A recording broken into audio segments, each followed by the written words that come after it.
I'm here in Jerusalem today with an urgent message for Christians everywhere. Anti-Semitic incidents are on the rise in very disturbing numbers around the world today. From 2021 to 2022, violent anti-Semitic incidents increased over 700% in Canada alone, and the numbers keep rising. Anti-Semitism is more or less exploding everywhere and reaching levels we haven't seen since the Holocaust. And I think before we say anything further about anti-Semitism or the hatred of the Jewish people, we must first understand that this is a demonic spirit. This spirit has been in operation since very early on in the Bible. It was Pharaoh who wanted to kill the baby Jewish boys. It was Herod who wanted to kill the baby Jewish boys in the New Testament. It was Haman who wanted to destroy all of the Jewish people. It was Hitler who wanted to destroy the Jewish people. The Crusades and the Holocaust, the pogroms, the expulsions, the blood libels, all of these things are really led by the same demonic spirit. Most of us recognize that anti-Semitism might be the world's oldest disease, and it's certainly a disease or a sickness that has continued throughout history. You have to kind of pull back and what's driving the anti-Semitism? It's very hard to put a finger on it because Jews are accused of pretty much everything. But what Judaism has always understood about anti-Semitism is really since the birth of Abraham, the Jewish people have been dragging the world, sometimes kicking and screaming towards a vision of values based on one God and one absolute standard of morality. And anti-Semitism, regardless of whatever excuse it hides behind, is ultimately a rebellion against a certain message being delivered by a messenger. This nationalist dark mission of the Jewish people, which is why it should concern people besides Jews.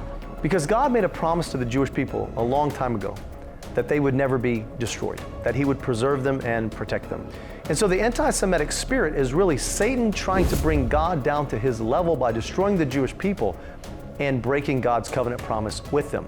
But I don't think Christians actually realize how destructive it has been to us throughout the ages, because anti-Semitism distorts our view of God, of God's character, of God's grace, of God's purposes and intentions for choosing the Jewish people. Evil, when it comes into the world, it targets the Jewish people first. The true believers have stood with them through all of this persecution. If you love God, you're going to have to love the people. That's right. He loves them.